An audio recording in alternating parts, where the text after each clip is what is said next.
പശ്ചിമ ബംഗാളിൽ school recruitment അഴിമതി കേസുമായി ബന്ധപ്പെട്ട് രണ്ടുപേരെ എൻഫോഴ്സ്മെന്റ് ഡയറക്ടറേറ്റ് അറസ്റ്റ് ചെയ്തു.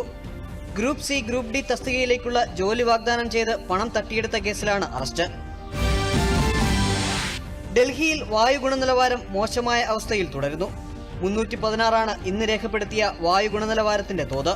വായുമലിനീകരണം രൂക്ഷമായ സാഹചര്യത്തിൽ കുട്ടികളും മുതിർന്ന പൗരന്മാരും ശ്വസിക്കാൻ ഏറെ ബുദ്ധിമുട്ടുന്നതായാണ് റിപ്പോർട്ട്. നാഗാലാൻഡിന്റെ 62ാമത് സ്ഥാപക ദിനം ഇന്ന്. ദിനാചരണത്തിന്റെ ഭാഗമായി സംസ്ഥാനത്തുടനീളം വിവിധ പരിപാടികൾ നടന്നുവരികയാണ്. തലസ്ഥാനമായ കൊഹിമയിൽ നടക്കുന്ന ആഘോഷ പരിപാടിയെ മുഖ്യമന്ത്രി നെഫ്യൂ റിയോ അഭിസംബോധന ചെയ്യും. പണം തട്ടിപ്പ് കേസിൽ AAP MLA നരേഷ് ബല്യാണിനെ ഡൽഹി പോലീസ് അറസ്റ്റ് ചെയ്തു.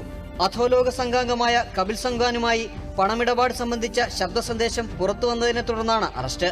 വ്യവസായികളിൽ നിന്നും അനധികൃതമായി പണം തട്ടുന്നതുമായി ബന്ധപ്പെട്ടാണ് കേസ് രജിസ്റ്റർ ചെയ്തത്. പശ്ചിമ ബംഗാളിലെ കാലിംപോങ്ങിലുണ്ടായ ബസ് അപകടത്തിൽ 6 പേർ മരിച്ചു. ഇന്നലെ ഉച്ചയ്ക്ക് ശേഷം അന്ധേരിയിലാണ് അപകടമുണ്ടായത്. സിലിഗുരിയിൽ നിന്നും ഗാംഗ്ടോക്കിലേക്ക് വരികയായിരുന്ന ബസ്സാണ് അപകടത്തിൽപ്പെട്ടത്.